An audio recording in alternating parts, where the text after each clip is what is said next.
All right, Lindsey, so what video games did you play growing up? I was very much into Mario games, actually. I played the very first Mario Brothers game, and even in high school, I was big into like Mario Kart and Mario Party. So I'm kind of a Mario fan. Do you have a favorite memory of playing those games when you were growing up?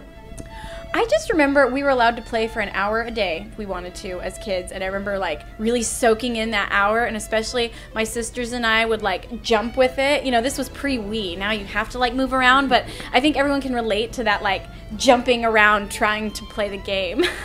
What are your thoughts on how far orchestral music has come in today's modern video games?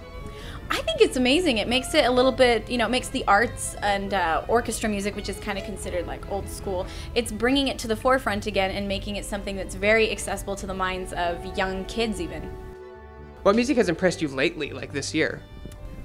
You know, I know this isn't this year, but I mean, I did Skyrim for a reason and Assassin's Creed, so that's kind of last year. I'm a little late on but I just love those tunes, and I loved Journey. I never did anything with Journey yet, but I thought there were some amazing, outbreaks last year. How open have game developers and the original composers been to what you're doing? You know, I actually met the composer of Journey, and it's really cool to see how the worlds are combining everywhere. You know, YouTube, gaming, movies, TV, everything's kind of just conglomerating together because of the internet and the accessibility. And, I remember when I met the composer of Journey, it was like a mutual respect. And, talking about working on future projects, I've been, reached out, or people have reached out to me about doing all kinds of projects, so keep my fingers crossed. How has your YouTube success opened the door for more elaborate music videos and costumes? Ooh, yeah, well at first I was making all my costumes myself, but with having a YouTube channel that's successful, it's really fun to be able to actually be like, okay, I have a little bit of, a budget that I can actually spend to make like an Assassin's Creed costume, which was very elaborate, whereas my Skyrim costume made it myself, so it's really fun to be able to do both, making them myself, it puts me into the process, but also being able to do some of the elaborate ones that I couldn't do on my own. What impact do you hope your videos have on getting gamers interested in classical music or picking up the violin?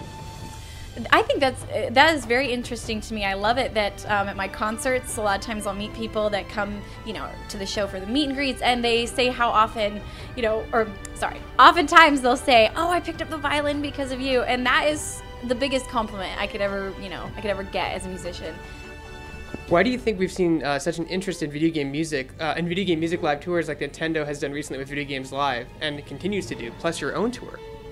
Right, well I think there's a certain nostalgia that comes along with video game music because it takes people back to something that is their childhood, people grew up playing Zelda, people grew up playing Mario, and so when they hear these songs, it's like that song represents a big chapter of their life, and so it's very connectable for gamers or for even anybody who ever jumped on a video game and played.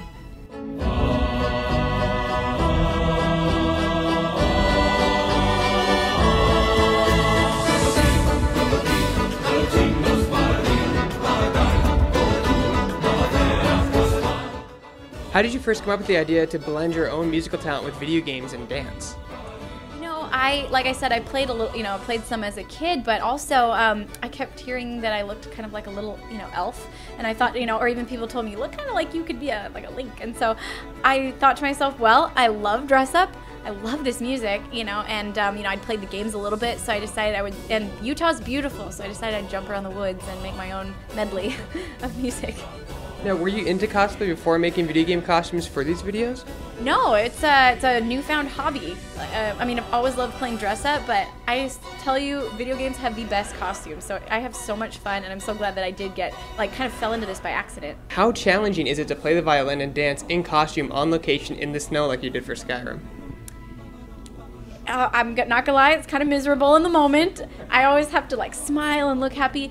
I did the same for Zelda, and I don't think I've ever been more cold on a shoot. The snow was so deep and it was in my boots, and I literally started crying when I got back into the car just because my hands hurt so bad. But it's always worth it in the end, and for the most part, most of it wasn't in the snow, so I was okay.